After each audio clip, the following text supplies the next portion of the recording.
let's talk about resistance and Ohm's law. This is truly fundamental to the beginning and to understand circuits. Suppose we had a situation where we could see somehow the battery and we could see the electrons. This is going through the circuit. And you think we can measure the current. Now look at what happens here to the temperature. You see I have electrons moving, and you see I have my protons aren't moving very far, but my electrons are traveling, and I have a current. Now I'm going to change the resistance. Look what happens when I decrease the resistance. They discovered, am I decreasing the resistance? When I decrease the resistance, my current goes up. My voltage is not changing. Look what happens when I increase my resistance by quite a bit. Do you see I've nearly killed the current altogether? It's still moving some. All right, let me take this back down. Now let me do that again, but show you what's happening inside the battery. These are little fairies carrying electrons doing work. When I decrease the resistance, current goes up. All right. And then watch what happens. Do you see how we're starting to warm up a little bit with my circuit? Now look what happens when I increase resistance by quite a bit. The little fairies kind of start getting a little further apart. Okay, there are no fairies inside your battery, by the way. Now look what happens when I change the voltage. By the way, this is a Colorado FET. These are some phenomenal demonstrations, and I truly appreciate and want to give credit to them for all the hard work they've done. This is the battery resistor circuit. Now watch what happens when I change the voltage. When I, see I've switched the voltage direction. They switch direction. All right. When I have a very large voltage, you see how the current increases. You see how my temperature is changing as well? And so I'm switching that's just kind of fun. We'll play with this a bit in class. Now, you notice as you increase the voltage, the current increased. As you decrease the voltage, the current decreased. George Simon Ohm discovered that current is proportional to voltage. Now, you know, in order to have current, you have to have a potential difference. But he also discovered that the potential difference wasn't the only thing that affected the current. He discovered that the materials mattered. And as a matter of fact, he discovered that resistance was the opposition of motion of charge through a conductor. Now we have a formula for resistance. If I have a resistor of, let's just do this. Let's say it is a wire of some length L. All right, so here's my wire. This is a conductor. We're going to use wire and conductor. It's pretty much the same thing. And say it has some cross-sectional area here. The resistance is going to be rho L over A, where rho is resistivity, and it depends upon the material. And the length of the wire is in centimeters, and the area is in centimeters squared, when the resistivity is in ohm centimeters. Now, if you get resistivity in meters, ohm meters, then clearly L and A have to be in meters as well. All right. Now, Ohm's law, he discovered that V equals IR.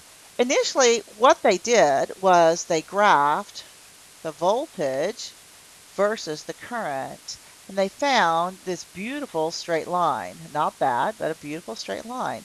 And the slope was equal to the resistance. So we rearrange this as V equals IR, because initially it was resistance was V over I. V is the potential difference, or we'll call it the voltage. I is the current in amps, and R is the resistance in ohms. Now, if you were to play with some of these, and here is another wonderful Colorado FET that we're going to look at. And let's see if I can bring it over. It's not wanting to come over. Here it is. All right. You see V is equal to IR. Now look what happens as I adjust Here are my voltages, and you can tell by the resistance by the action inside the resistor here. As I increase the voltage, clearly the current goes up. As I decrease the voltage, the current goes down. So this is what Ohm did, was he adjusted voltages and currents and took very good measurements. But another part of his experiment was to discover what happened to the resistance.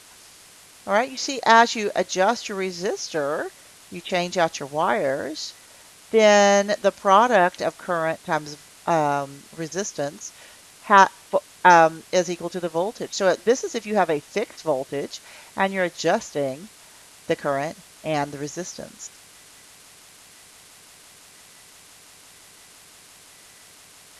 Now, you need to memorize this. The longer the wire, the greater the resistance. That one kind of makes sense, doesn't it? You need to know that silver and copper have less resistance, while aluminum has greater resistance. And the lower the temperature, the lower the resistance, and greater temperature has higher resistance. The resistance comes from temperature because the molecules are moving around more and bumping into each other more. The one that gets people is that the larger cross-sectional area has less resistance, and the smaller cross-sectional area has greater resistance. Think about the water hose. You're squirting your little brother, all right? When you have a very large opening, then the flow rate is very small. It sort of drops out of the hose. But if you want to squirt your little brother across the yard, what do? You put your thumb over it. You decrease the cross-sectional area, and you can feel that resistance increasing. This is just another fluids comparison. Now, resistors, these are actual resistors. They provide a very specific resistance. Now, you use them when you need to reduce current, but you can't reduce the voltage. You know, you've got a voltage coming out of your battery, and you're not changing your battery unless you damage it, but you need to reduce the current, so you can add resistors. Circuit boards use resistors. This is the symbol for a resistor. In the next unit, we're going to use these extensively. Now, our skin has resistance. This is how the lie detector is actually based on our skin's response, or our body's response to stress. When you lie, you are stressed. When you are stressed, you perspire more. When you perspire more, you're producing basically salt water. And this decreases because the more ions in the salt water conduct electricity more easily, so your resistance goes down. And so they are literally measuring your skin's resistance. Kind of an interesting way to determine things. Now, story time. There's a relationship between power and Ohm's law. And one day a few years ago, the lights went out at Stratford on this very day, and my students got to spend 4 hours with me. It was truly thrilling.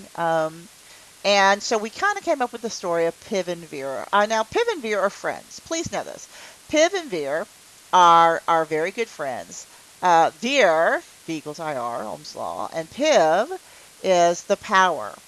All right. Now, we had no power at Stratford. It was pretty bad. And we also didn't have any voltage, I guess.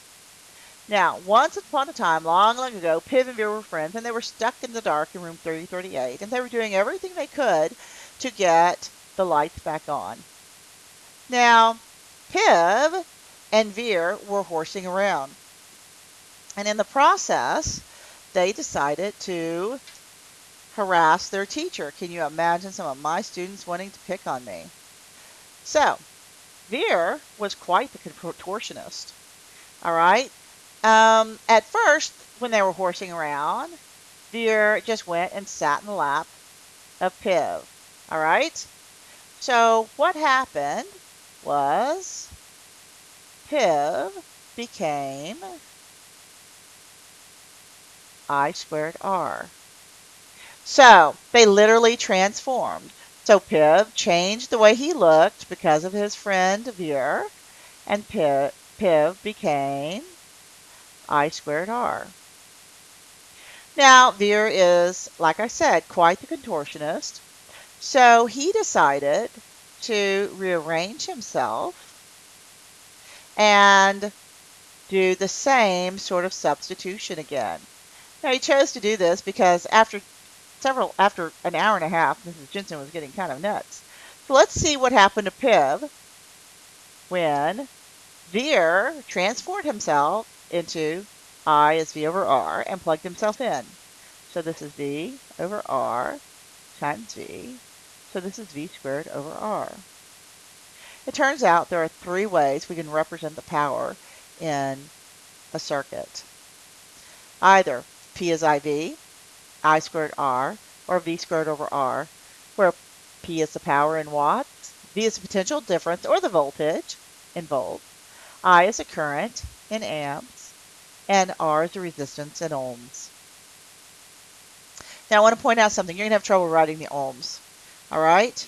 Draw a short line. Make most of a circle. Another short line.